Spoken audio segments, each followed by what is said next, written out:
Bonjour, chers étudiants, deuxième année bac, SVT, PC et sciences maths. Je vais vous présenter la deuxième partie de la radioactivité. C'est la loi de décroissance radioactive. Donc, si on considère par NT le nombre de noyaux non désintégrés d'un échantillon radioactif qui vérifie l'équation différentielle suivante. dn sur dt plus lambda n est égal à 0. Donc, cette équation différentielle admet pour solution la loi décroissance radioactive. Nt est égal à n0 exponentielle moins lambda t. Avec n0, c'est le nombre de noyaux initial, à l'instant t est égal à 0. Nt, c'est le nombre de noyaux non radioactifs. T, c'est le temps.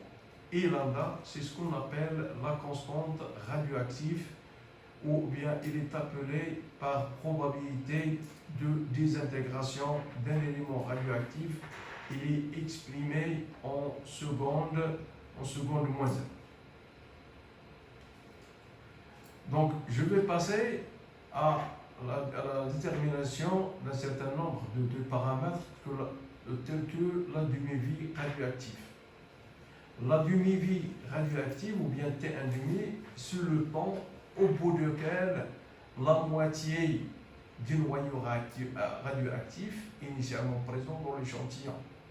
C'est-à-dire que la demi-vie, ou bien le temps 1,5, c'est le temps au bout duquel la moitié du noyau radioactif introduit initialement, ou bien présent dans l'échantillon, se désintègre.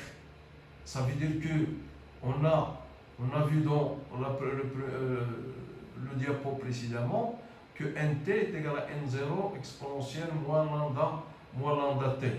Donc si on considère qu'à l'instant t est égal à 1,5, on a Nt est égal à N0 sur 2, qui est égal à N0 exponentielle moins lambda t1,5. Ce qui, en simplifiant par N0, il ne reste que 1,5 est égal à exponentielle moins lambda T1 sur 2. Ça veut dire que logarithme de 1,5 est égal à moins lambda T1,5. Donc, ce qui donne que T1,5 est égal à logarithme népérien de 2 sur lambda. On peut poser que tau est égal à 1 sur lambda, ce qu'on appelle la constante du temps, et s'exprime en secondes. Je répète. Donc, on a le temps de demi-réaction. On a le temps de demi-réaction, c'est le temps au bout duquel la moitié du noyau est désintégrée. Et si ça veut dire qu'on a que Nt est égal à N0 exponentielle moins lambda t. Pour T1,5, on a Nt est égal à N0 sur 2. Ça veut dire qu'il est égal à N0 exponentielle. Ça veut dire que 1,5 est égal à l'exponentielle, ou à des fonctions mathématiques que vous allez voir par la suite, moins lambda T1 sur 2. Ça veut dire que log de 1 sur 2 est égal à moins lambda T1,5. Ça veut dire que T1,5 est égal à logarithme de 2 sur lambda. Et on appelle tau qui est égal à 1 sur lambda, c'est la constante du temps. Il exprime en secondes. Donc on peut exprimer le temps de demi-réaction par T1,5 est égal à tau log de 2. Tau peut être déterminé de deux façons différentes, soit à partir du tau 1,5, où tau est égal à log de 2 sur T1,5, ou bien on peut le déterminer graphiquement par la tangente à T est égal à 0 à la courbe de décroissance radioactive, et l'intersection de cette tangente avec l'axe des abscisses donne tau voire figure. Donc, maintenant, je vais passer à l'activité d'un échantillon. On appelle activité d'un échantillon radioactif, c'est le nombre de désintégrations qui se produisent par seconde. C'est le nombre de noyaux désintégrés par unité de temps. Elle s'exprime en Becquerel, symbole Bk.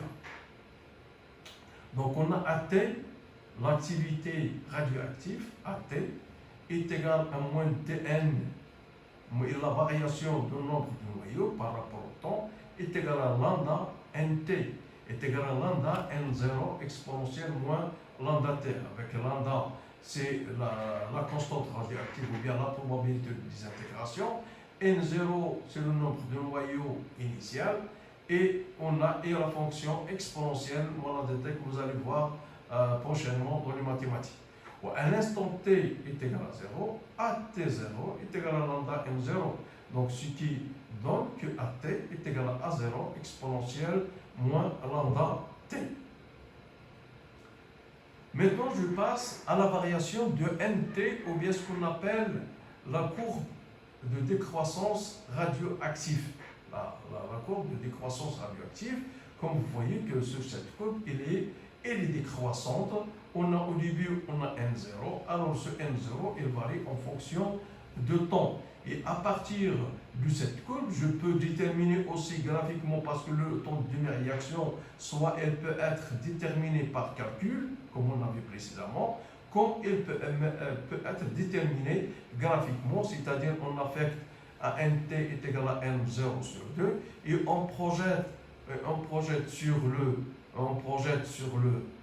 graphe, ce qui va nous donner T1 demi. Donc c'est ça. Donc le T1 demi, soit elle peut être déterminée par calcul, soit elle peut être par projection de NT qui est égal à N0 sur 2 sur la courbe, et on peut trouver T sur 2.